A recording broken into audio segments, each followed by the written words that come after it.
Good morning, everyone, and welcome back to Exploring the Paranormal. It's been a couple weeks since we've been here, but I'm super excited to get back and get the show rolling again. Thank you, everyone, for your patience during our few hiccups that we've had, but we are back and stronger than ever. Today, I am super excited to be joined by Steph, a fellow Floridian. Super excited to chat with someone who's local. Doesn't happen often in the world today. Everyone's either overseas or in another state. So welcome to the show, Steph. How are you doing today? I'm doing great. Thank you. Good, good. I know you've been in the paranormal field for, I think it was 14 years. Yeah, was when you sent me your bio. It's one of those, I've had people send me their bio, but then by the time we get them on the show, it's like a half a year later and they're like, well, no, it's 15 now. No, it's 14. Okay. And what got you started in the paranormal, first of all? You know, first of all, in college, I had a boyfriend that died in a motorcycle accident.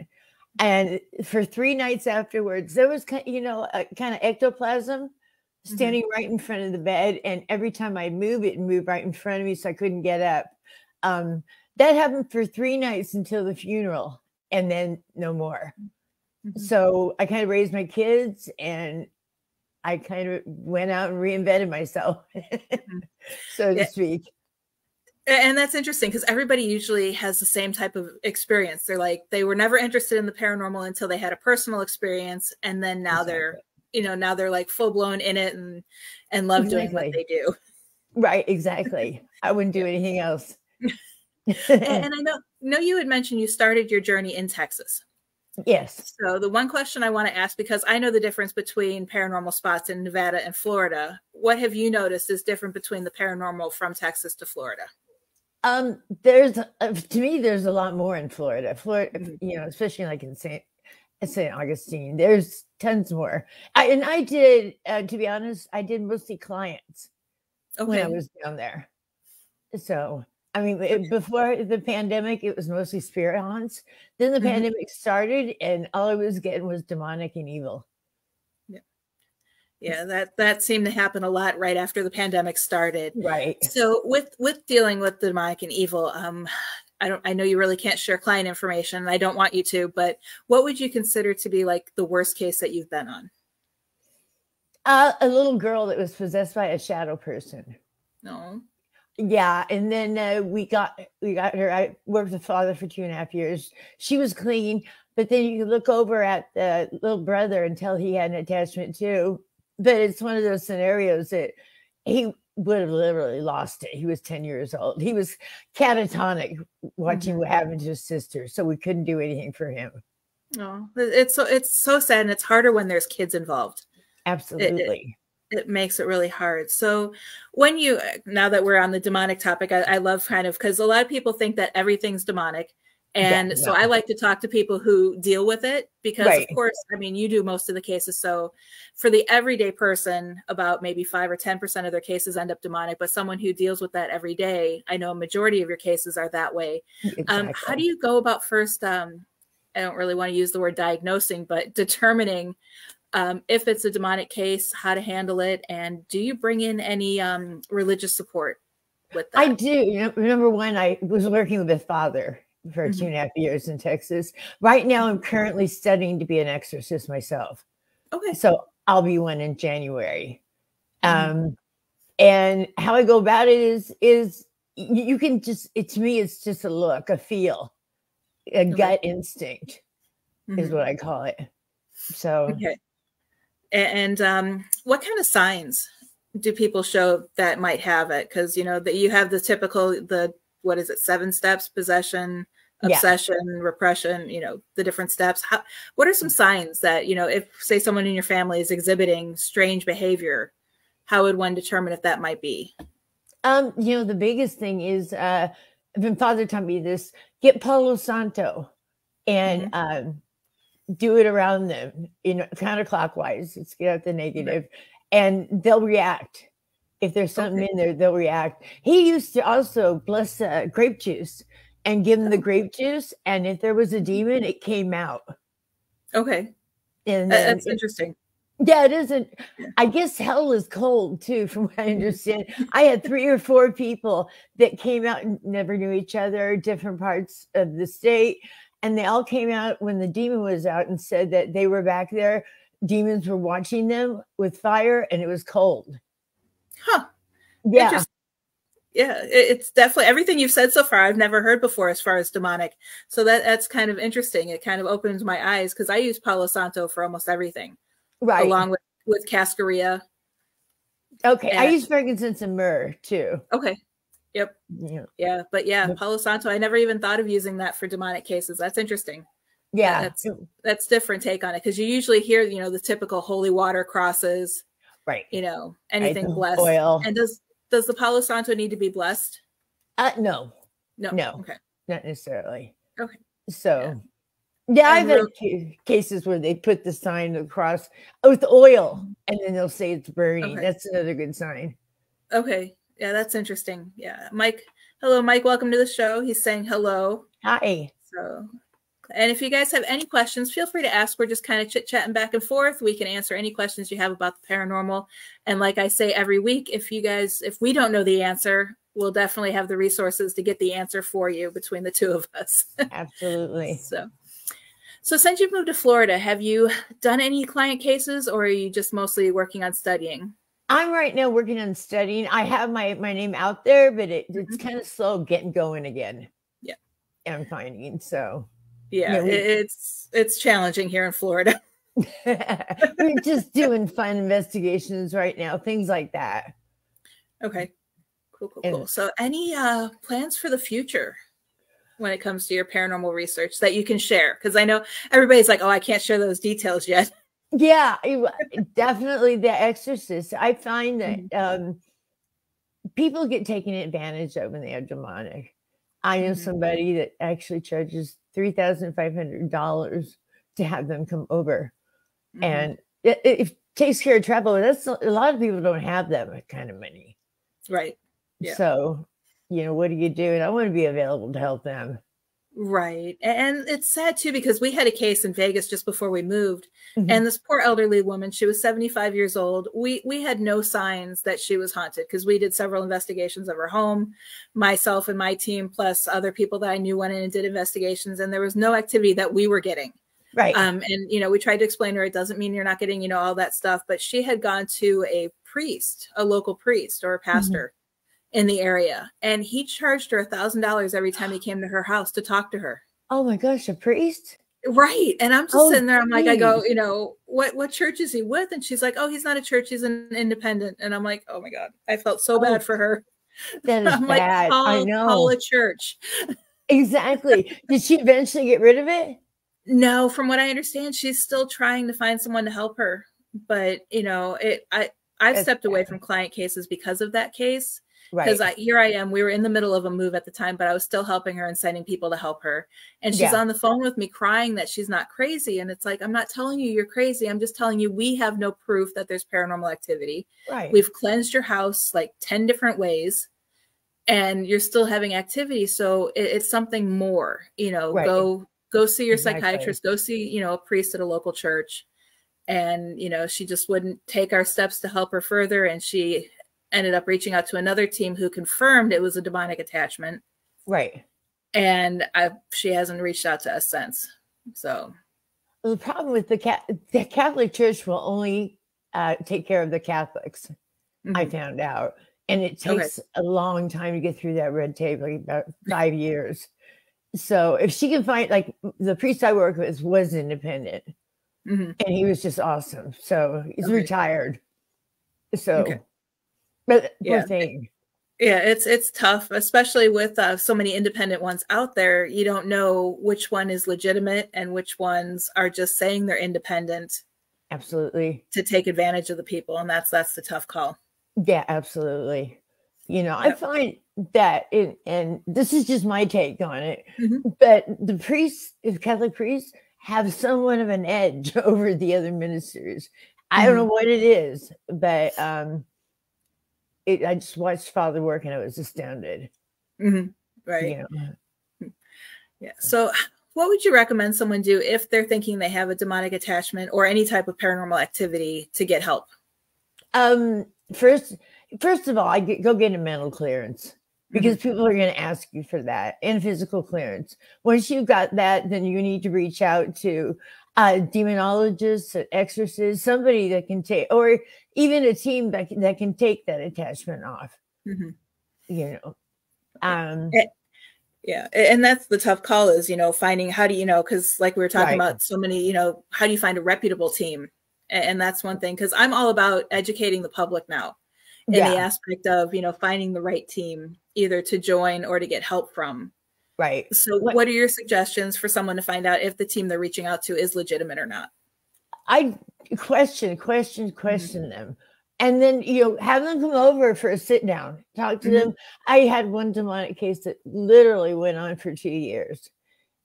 First team she brought in, all they did was amp it up to get evidence and did nothing else.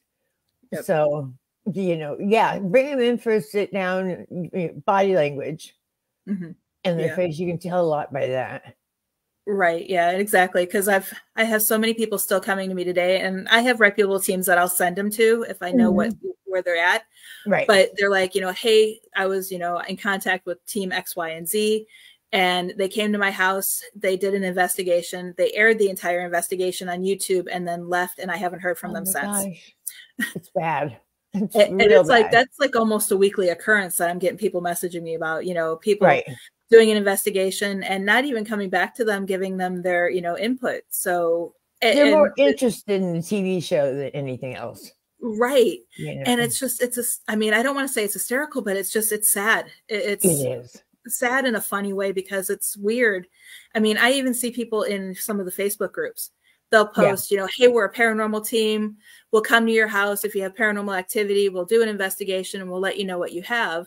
Oh, and by the way, you'll have to sign a waiver so we can air this on YouTube. And it's like, oh, geez, you're not coming to my house. Right. Exactly. Oh my gosh. Yeah. That is ridiculous.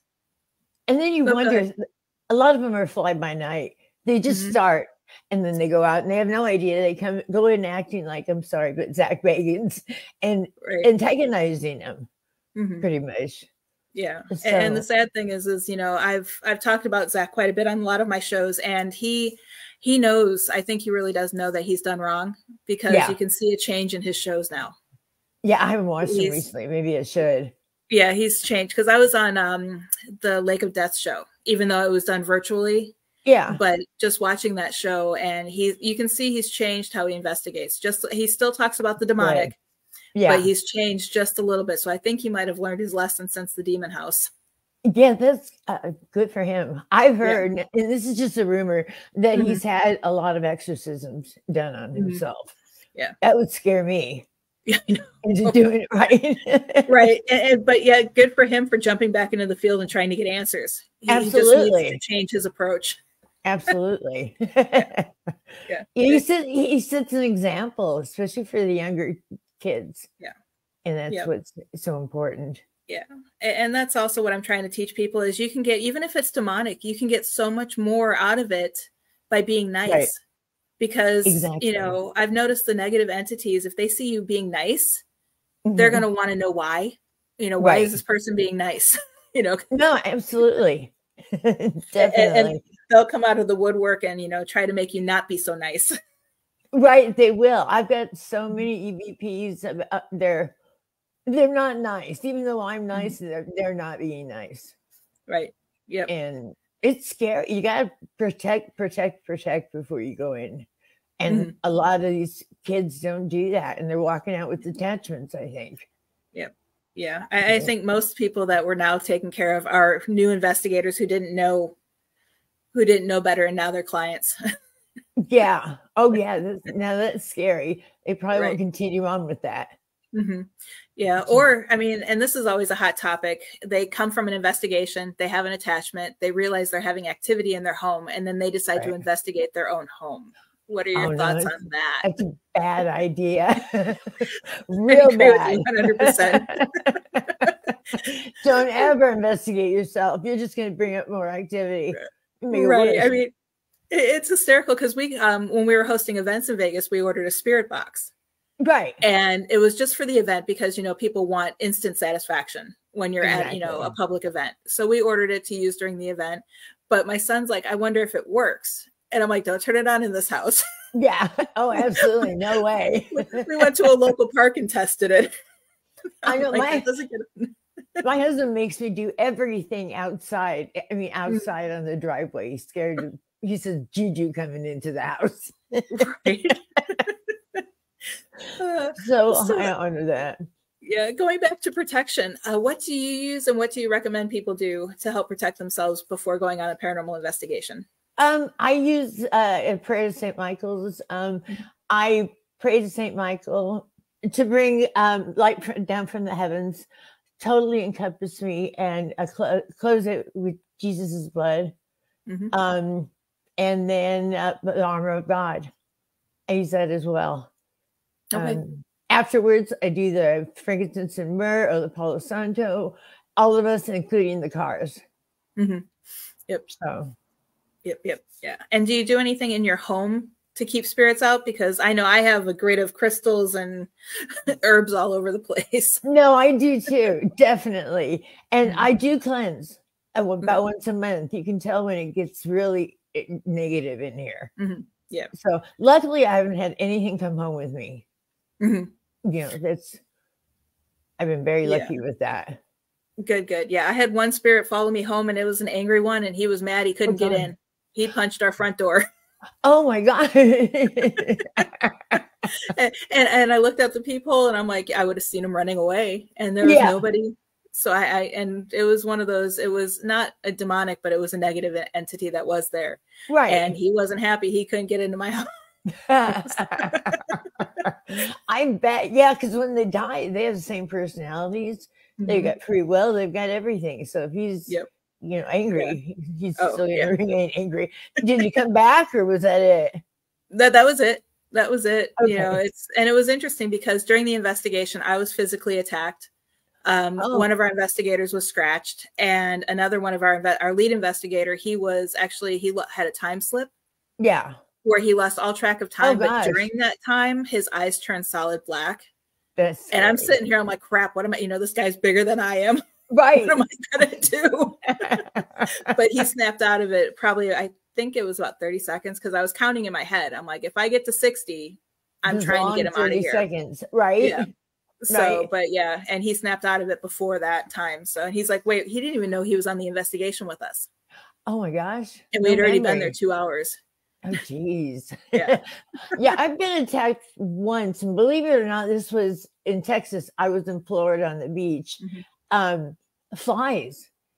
I've been there before. There were no flies. They just sit on me and bite me, and every time I moved, they come with me. Okay. And then I get like these burn things under the skin. I don't know if you know what I mean. And then I was on my knees because I had tripped. Something took my head and slammed me 3 times into the sand. Ooh. So, and that was a case, and they were not happy with me. Yeah. Because I wouldn't give up. And actually, to get away from the negative spirits, because I like to talk about the happy moments as well. Even though I know negative does happen and I've been through it, I did have one spirit, because the way I have my protection set up is positive spirits can get in. That's so good. I did have one spirit that during COVID, we used to investigate the same location every month, and it was like our training ground. He came during COVID to check on us inside the house. Have you ever had a good spirit come and just say, hey? No, I haven't, not to my knowledge. Okay. But that would be cool. Yeah. Yeah. It was interesting because he was in the kitchen, just kind of like checking in on you type of is how it looked. And then once he saw me, he just faded away. Oh, that's awesome. Yeah. But it was interesting. It was like, I miss you guys type of thing. It was. That's great. Yeah. It's great. I always feel the angels are here. St. Michael's here. That I do feel, but never a good spirit. So cool. That's always good. That's good to have him by your side. Oh, absolutely. And bringing back the exorcism and exorcists that you're training for. Yeah. That's kind of, granted, I'm not very familiar. I mean, I was raised Roman Catholic, so I was always taught that for exorcisms, you had to get trained, like the Pope's exorcist, get trained through the Vatican. How does an average person or someone who's not a priest with the Catholic Church become an exorcist? No, they're a sect of the Catholic Church. It's Celtic Crossroad Catholic Church. Roman Catholics recognize them, but say I did a wedding, it won't be acknowledged by them. Things like that. And I don't know if you watch Legions of Exorcists ever. Yep. Okay, Rita Struggler, she was a woman on there. And I've been looking forever to do exorcisms. And the only thing I could find was to become a nun and then help the guy do it. And that didn't fit with me. Right. So I reached out to her and she said she'd been thinking of doing a school for quite some time. And bada bing, there it was. Okay. So cool. Yeah. I loved her on that show. But I do too. Yeah. I know Reverend Sean and Bishop Long. Oh, cool. So yeah, I know both of them. They've been on all my shows quite a few times, and Sean's out in Vegas where I was. So right. He was my counselor when I needed help with demonic cases. Oh, but it's good. He's good at that. Yes, he is. Real good. Yeah, he actually even wrote the foreword to my Vegas book. Oh, great. I'm going to have to get that. Yeah, he's a great guy. I love him. Yeah, but yeah, I didn't realize she was doing that. Yep. Yeah, we're the first graduating class. And then in January we graduate, and then she's going to take another 10 girls. It's only for women. Right. So, okay. Yeah. Okay. And then that actually brings up a couple questions I have, because even though I no longer practice part of the Roman Catholic Church, I've done more spiritual work. And what I've learned is almost every religion has some sort of rite of exorcism, even though they call it something different. Right. But it's all essentially the same. Yeah. So being that you're trained with the Roman Catholic aspect of it, are you able to help someone it's all about the power of belief. Are you able to help someone who, isn't of that same religion, or, Yeah. In fact, I try to cater it so they're comfortable. Okay. Like you say, Buddhist, I'll do research and, cater to them so they're comfortable with it, but still do my thing. Okay. So that's how I do it. Okay. Yeah. Because I know with a lot of the people that we helped in Vegas, there was one team that I was a part of, and they kept trying to help this person, and they were using Roman Catholic methods, and nothing was working.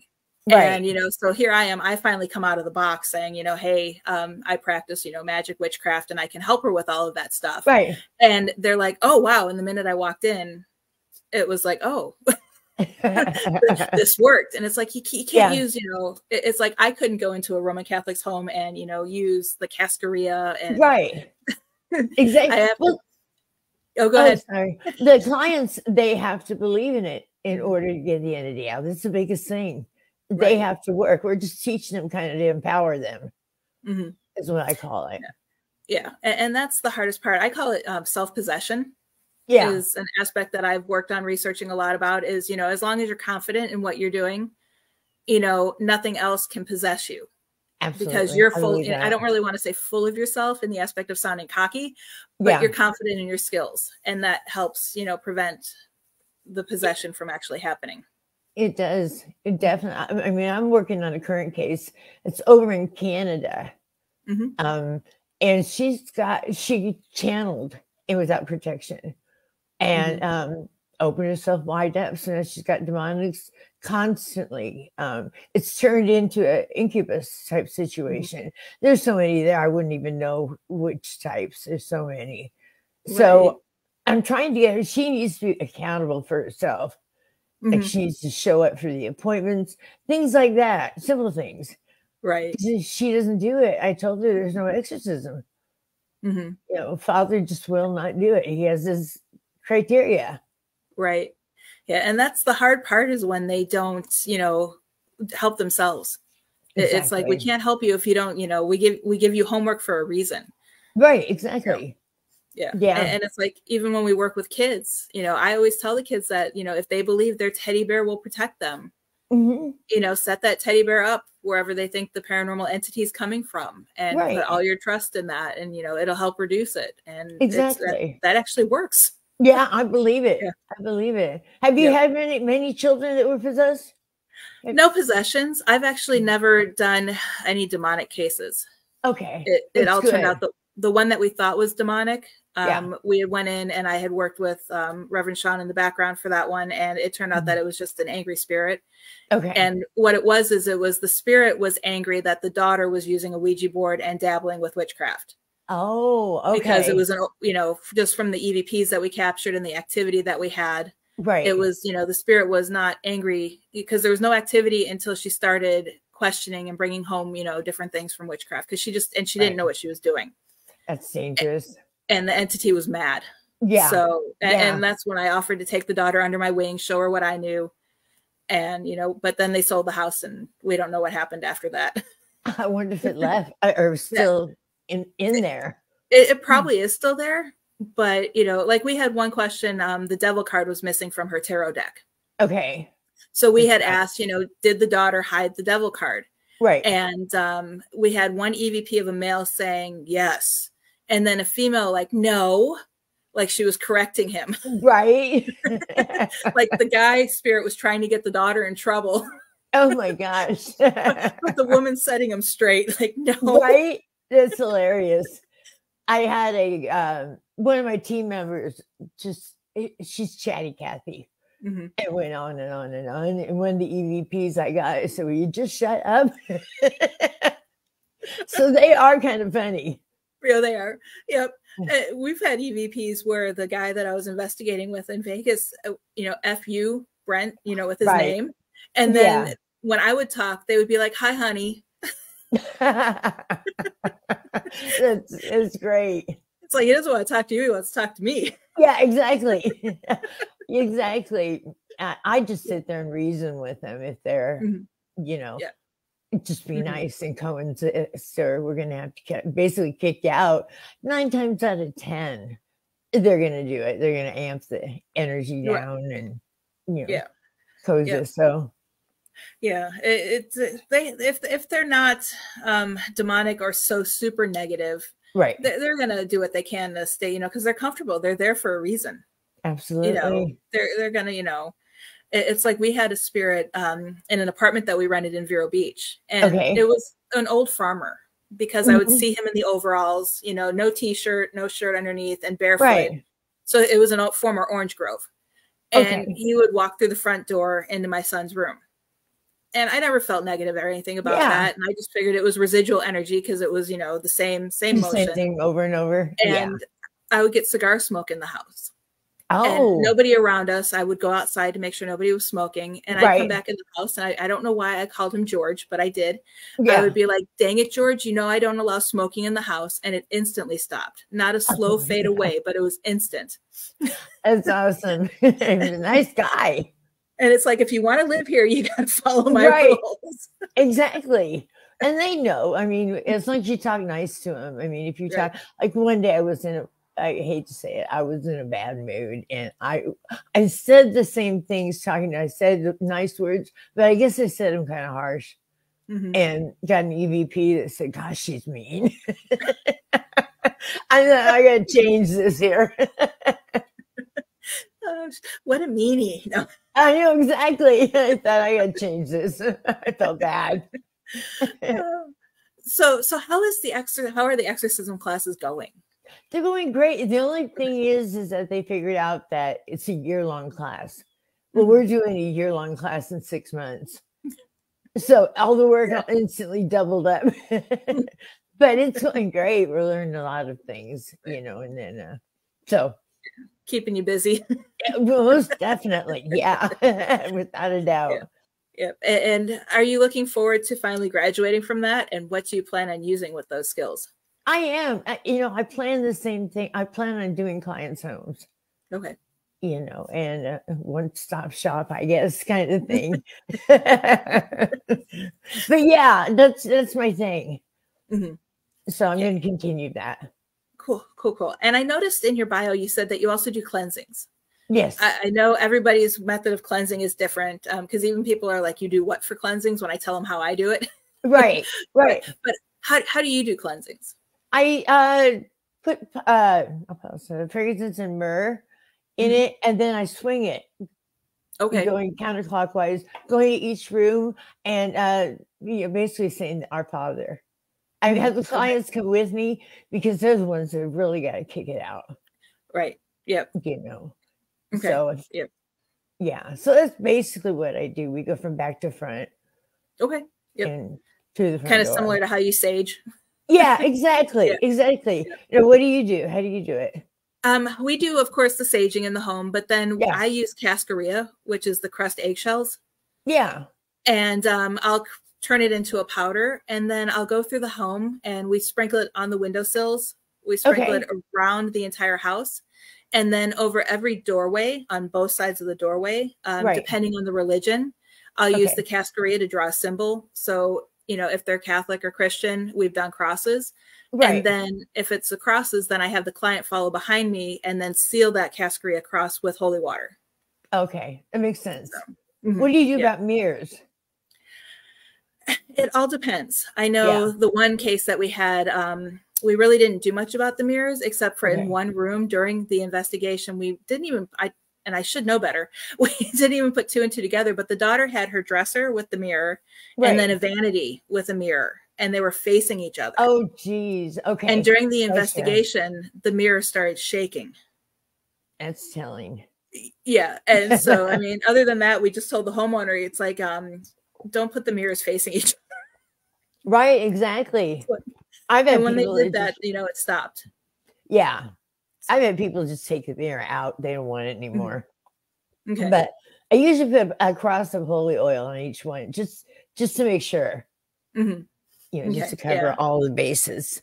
Right. So. And that's something that I never really even think of much outside of that one case where because we had a flashlight on the dresser, and that's how we could tell that they were moving in the dark, because the flashlight, you could see the reflection bouncing. Oh, okay. Gotcha. And we're like, okay, the desk is moving. It's like, what do we do now? It was a portal then. They created a portal. How do you close it? I use pendulums for the portals. Okay. And what I do is once I find the portal, I'll let the pendulum spin, and I'll pull, I guess you would say, the energy from the earth or from below me. Yeah. And then bring it, you know, into my body with the white light of protection. And then I envision all of that shooting down through the pendulum. Okay. And into the portal, almost like it, and then envisioning the portal shattering. Okay. And that usually seems to work, at least for the cases I've done. Right. I generally just do visualization the whole time. Okay. I mean, really deep meditation, and then close it that way. Okay. So yeah, this is similar, except for I just add the pendulum to it. Right. Exactly. I love pendulums. Yep. Oh yeah, they're my go-to tool. No, I know. Like, I collect them. I was just gonna say I collect them. I've got like 30 of them. It's like we go on investigations, and other people that I go with, they have all these tools. And here I open my thing. I have a digital voice recorder, a video camera, a whole box full of pendulums. Right. You know, basically that's all you need. You are your best equipment. Right. Yeah. You know, I find. So yeah, I only bring the tech tools in the form of the voice recorders and the video cameras, so I can have, you know, documentation of what happened. Absolutely. Now, do you have them sign a document, or I have a release of authorization is what I have them sign? Yeah, we have a whole stack of forms that they sign. I hear ya. You have to nowadays, liability form and everything. Yeah, I even have the team do that. Right. That's the other reason why we don't do client investigations. We've decided to step away from that, and we want to take a more scientific approach to it. Okay. And my team, it's easy. It's my husband and my son and myself. Oh, good. That's great. It makes it easy. Yeah. And we want to do, you know, like I said, the scientific end of it. So we want to go to locations where we can actually do experiments. Right. And, you know, you're not going to go to a client's home that is, you know, possibly demonic or whatever and say, hey, we have this new device. We want to experiment on you. Exactly. It's not going to go over very well. Right. That's not going to cut it. Well, is it going to prove that I have paranormal activity? It's like, no, we don't know. Yeah, exactly. Now, what places do you go to? Usually it's a park to start. In Vegas, because back in Florida, we moved, and then I had knee replacement surgery once we got back. So it was kind of everything's been put on hold. Oh yeah. As far as doing big investigations. But back in Vegas, we would have 2 museums. that allowed us to come in regularly and do investigations and test out different theories and stuff like that. So we were able to go, it made it nice because we could go back and retest the theory, you know, underneath a new moon versus a full moon, or, you know, and different things like that. And then there were several parks that we would hit up and go to. So there was a lot of locations in the Vegas area that we hit up in. But here in Florida, we're still trying to find a few locations. I have a couple that I'm working on. And they're thinking on allowing us to do that in exchange for hosting public events to help them raise money to support the organization. It's not a bad deal. So it's like, if you want me to host a public event, as long as you let me experiment on your location, sure. Because we have, there's this little historical society right by us, and they actually have old homes from the area when it was a plantation. Cool. The original trading post, and then behind the trading post is a small community cemetery. Oh gosh. And it's all part of this historical society. They made like a little village out of it, and it's the perfect place. Right. And absolutely. Have you done it before, or you're doing Not yet. I've been there several times before, but we haven't done investigations there yet. Okay. What kind of recorder do you use? It's a Ciampo. Okay. And it has the triple recorder on the top. Oh, okay. So, yeah. And then what I like about it is on the screen, it's one of your cheaper ones, but I like on the screen, it has an output so you can watch. So when you talk, it shows the levels. Oh, that is good. So if you're sitting there in silence and the thing moves, you know, a spirit's talking to the device. That's It's good. like nobody's talking, nobody's saying anything, but the voice box said it picked up something. And when we immediately stop and play it back, and there's usually something there. That's good. I got this before they got crazy, the DR60. It's like, I got it 10 years ago, you know, when it was cheap. Now it's like people are like gouging it. It's like $5,000 for one. And it's just, I'm not going to pay that. No, I don't know anybody that can pay that. No, and it's sad because everybody thinks that because it says paranormal on it, it's what you have to have. Yeah. And I tell people, you know, you don't need the most expensive piece of equipment. You know, it's not going to, you know, change the fact of whether you capture an EVP or not. It might change the quality a little bit, but it's, you know, and that's the one thing that aggravates me about the field is, you know, it's like spend $10,000 and get this, you know, whole set of equipment. And it's like, my thing is and that's part of what we're testing right now is K2 meters and EMF detectors. Oh, okay. Gotcha. My thing is, who in the world decided spirits set off K2 meters? You know, how do you know that was a spirit setting it off? Right. It could be anything. Right. And we've been actually diving into the science behind radio frequencies. Okay. And they can travel for up to hundreds of miles. Whoa. So who's to say that your K2 meter is not picking up a certain radio frequency? Absolutely. You know, it's like you ask a question, it doesn't go off. You ask a question, oh, look, it went off. There's a spirit here. Then you ask the question 3 more times and nothing. But that 4th time, there's a spirit here again. That's the wave, you know, that's the energy wave that's coming through that, you know. So that's what we're trying to do. It's not a popular theory in the paranormal field. But it sounds interesting, definitely. You know, that's the type of stuff we're researching.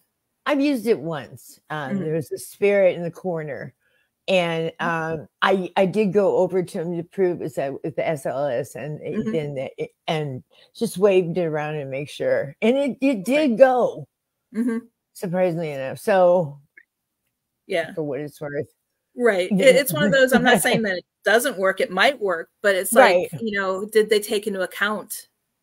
No, you know, all of these things, and they don't like on the shows, they don't teach that to people because, you know, how do you know that you're not too close to the TV, or how do you know that there's, you know, the telephone wires outside of the house aren't affecting it? Absolutely. Or like, you know, you wires or anything. Cut power completely. I mean, even our bodies can set it off. Without a doubt, definitely. And people don't realize that. It's like they think, oh my goodness, it's going off. There's a spirit here. And it's like, is there? I see people that use it just for talking to the spirits, and I'm not, you know, I don't believe in that. No, we use them for baselines in a location, so that way we know to stay away from, oh, this area has high EMF, Right. Or we could tell, like when we did client cases, we can say, hey, you're probably having paranormal activity in this room because your electrical wires aren't shielded and your EMF is off the charts. Right. You're hallucinating in here. Exactly. It causes a plethora of things. Right. So, but I don't know. Yeah, I agree. You don't need all those instruments. I am a gadget girl. I hate to say it. So I bring the instruments mainly for the team. They're into it. I just figure, like I said, the best one is yourself. And the recorder and the video camera, and that's all you need, really. Right. Yep. Yeah. Yeah. No, the tools are fun to play with, because the one tool that I've always said you really shouldn't use was the Ovilus, just because it's a pre-recorded data bank. Right. But someone had it at an investigation, and I asked if I could use it. And I was like, let me just play around with it. And here in my mind, it's like, oh, I'm going to disprove this thing 100%. And I'm walking, and I didn't realize that the rest of the team had stopped. Okay. So I had walked down a hallway and turned a corner, so they were no longer in view. Okay. The thing was silent until I turned that corner, and then immediately Death, Devil, Demon, Sacrifice alone. Oh my God. Popped up on the thing. Right. And I'm like, so I'm sitting here, I'm like, well, who are you going to sacrifice? Right. And it came up, you. Oh my God. I turned around and realized I was alone. I'm like, nope. Right. Back to the group. Oh my God. I never believed those things either, but right now.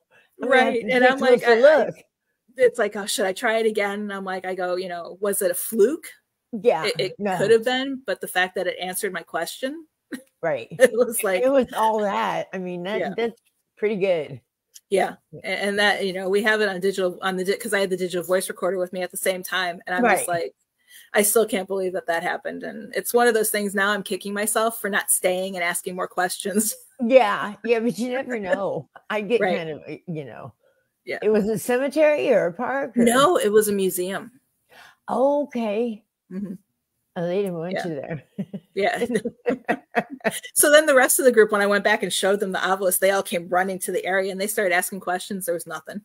Yeah, it was just you and Sardu. Yeah. I'm like, okay, this isn't making me feel any better. Right. Whatever's here targeted me. Yeah, that's true. That is true. Yeah. So it was very interesting, and I'd like to get my hands on another one. It's not a tool that I would use, so I'm not going to buy it. So well, if you ever want to borrow, I don't think we live. How far away do we live from each other? I'm 2 hours from Vero Beach. Yeah, about 2 hours then. Yeah. If you ever want to borrow it, we can meet halfway. Okay. Yeah, well, definitely. If not, we'll have to do an investigation together and test it. That'd be great. It's like we don't live that far away. No, I'm still looking for places like the museum and things like that. I've asked, like there's a haunted restaurant there, but he used to do tours that the people kind of investigate. For some reason, he doesn't do it anymore. I think I probably know why. So. Yeah, there's a lot of locations like that. Because like in my one book, I featured St. Augustine Lighthouse. Yeah. And my publisher and I, we wanted to host an event at the lighthouse for, the book signing and then a paranormal investigation afterwards. Right. And they wanted $5,000 just for the night. And my God. When they asked why, they're like, we were on Ghost Hunters. It was almost like they felt entitled to get it. Oh, that's bad. Yeah. It's really bad. Yeah. Oh my gosh. So we're still trying to find locations too. There's a cemetery, and we're going to hit, and it starts from the 1700s in St. Augustine and goes up. And they actually encourage people to come in. Okay. At all. You can go anytime at night. So I don't know. Yeah, it's been forever since I've been to St. Augustine, so I'm going to have to check that out next time I'm over that way. Yeah. I think we're going to head over in a couple of weeks. It's worth it. Stay the night in the Honda B&B. And do the touristy paranormal thing. There's nothing wrong with doing that once in a while. We got to let loose because we do this exactly. All the time. It's kind of like exactly. Yep. I don't know. So outside of going to St. Augustine for that, do you guys have any other plans that you guys are looking forward to doing soon? Yeah, what are we doing next? Next Friday, we're gonna do trying to think, Greenwood Cemetery. Mhm. And yeah, we're Is gonna that the do one in that. Orlando? Close to it, yeah. Yeah. Yeah. And then after that, there's supposedly this area. A homeless woman said that there was lots of activity there, spirit activity, UFO activity.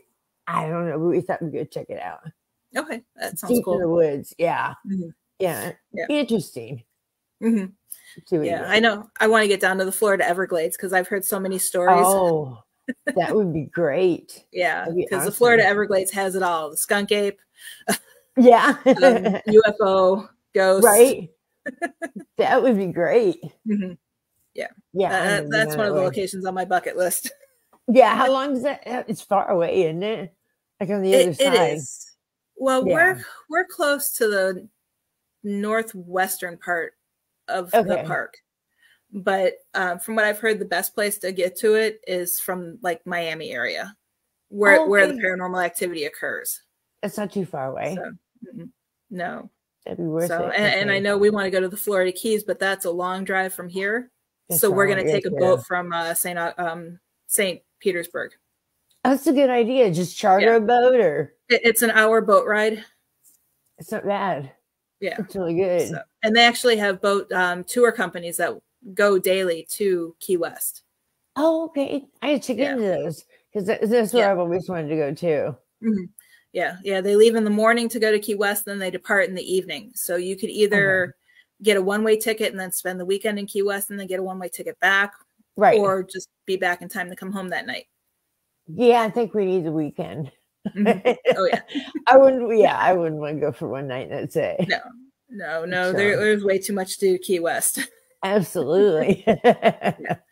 Even if you're not going for the haunted stuff. Right. It's beautiful down there. The beaches are gorgeous. Yes. Yeah. And then if you do get down to that area, go to Fort Jefferson. Okay. That has a haunted lighthouse on the property. And it is also believed to have several portals, and they let you camp. Oh my God. No kidding. They let you camp on the beach. It's on an island, and it is also rumored to be haunted by the spirit of Samuel Mudd, Dr. Mudd. Okay. Because that's where he was imprisoned after Lincoln's assassination. Oh, okay. Gotcha. Is Fort what again? Fort Jefferson. Okay. I want to check that out. Yeah. Write it down now. Okay. Yeah, that's worth it. That one sounds worth it. Definitely. Mm-hmm. Yeah. And that one, I know if you go to St. Petersburg, they have boat tours that will take you out there. Okay. Yeah. That's good. It's a weekend trip. Definitely. Yeah. Oh, yeah. Yeah.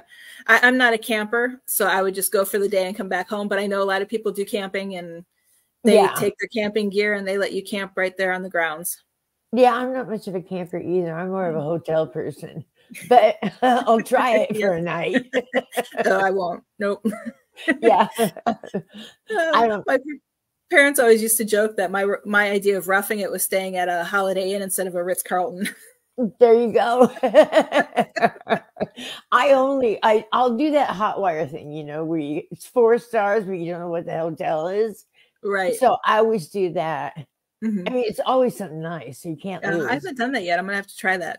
Yeah, it's cheaper. I got it for DoubleTree like $99 a night. That was pretty good. Right, that's not bad at all. No, especially the way hotel prices are going. Oh God, yes. This is out in Colorado too. Mm-hmm. So ski season's starting. Yeah, exactly. Not me. Well, we have a few minutes left. Mike, I know Mike said he had to go, but I'm sure he'll watch the replay. And then Polly, I'm not sure if you're still here, or Angela. Hello and welcome to the show. Angela said that she is from Georgia and hopes that everyone is doing well. Oh, good. Yeah, we are. How are you? Yeah. So I'm not sure. I know they said that a little while we were chatting away. Right. But if anyone has any questions, you can feel free to ask on the replays. I will make sure that if it is for my guest, I'll get the questions to her and she can get the answers back to you. Or if you have any questions for me, let me know. But we have a few minutes left, Steph. Do you want to let everybody know where they can find you or how they can get in touch with you if they need help? Yeah. Go to my website. It's real easy at www.supernaturalseekers.com. Or I have my phone, Facebook. Supernatural Seekers. It's Okay. really And easy I'll to get definitely to. get that information up on our show page. Thank And you. for those of you watching from Parallax Network or Things, you can also follow the show at Exploring the Paranormal Show on Facebook, or you can catch the replay at Heatherly PhD on YouTube. I'll make sure I get that replay up there by the end of the day today. And I'll get you the link too, Steph, if you want to have that great. to share around. That'd be great. And next week we'll go ahead. Oh, so I was going to ask if you had animals. Oh yeah, I have a dog and a cat. What's your take on them seeing things? Oh, definitely. We know our dog has seen them, and our cat.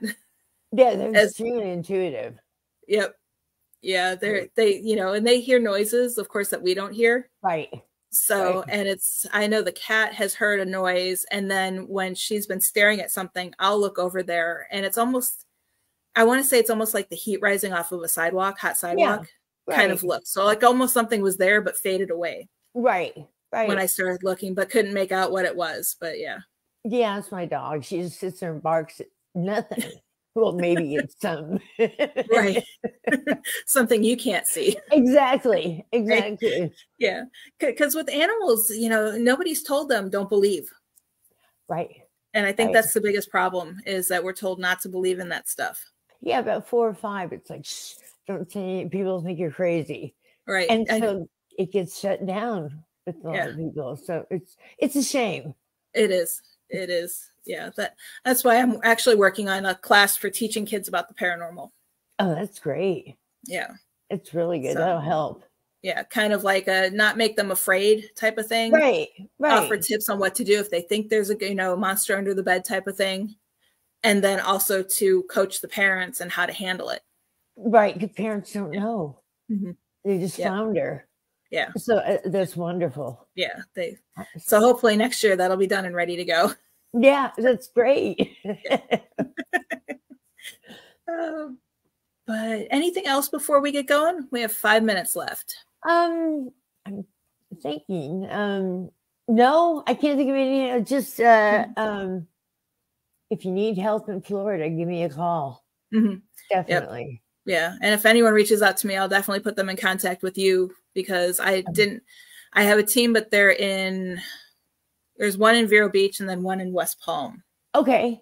But I need someone, I know you're not too far north of them, but I need someone a little bit further north to handle some people that reach out that are further north.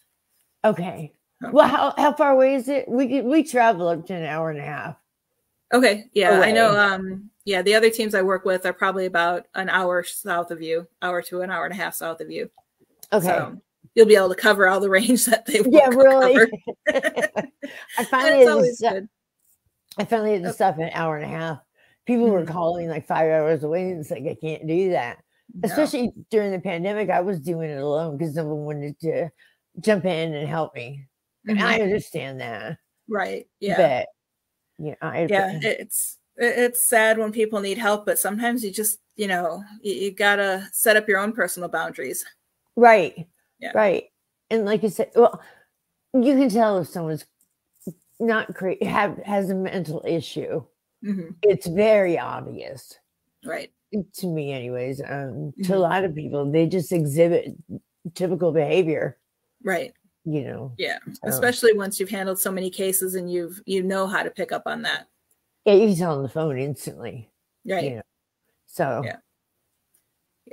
I know we had one case where we were chatting and he seemed normal, but then the minute we got to drug use, it was like the drugs he used, some of them I've never even heard of. Oh my God. And when we looked him up, we're like, ooh. If you want our help, stop using drugs first. Absolutely. We went to a house once and there was something evil in it, not demonic, but evil. I could hear the guy go into his room and snort cocaine. Mm-hmm. He was so loud you could literally, and I'm like, we're not going to get anywhere with this case. Yeah. And it's not to say that they're not haunted. Yeah. But they're welcome, in my opinion, from my experiences, they're welcoming it.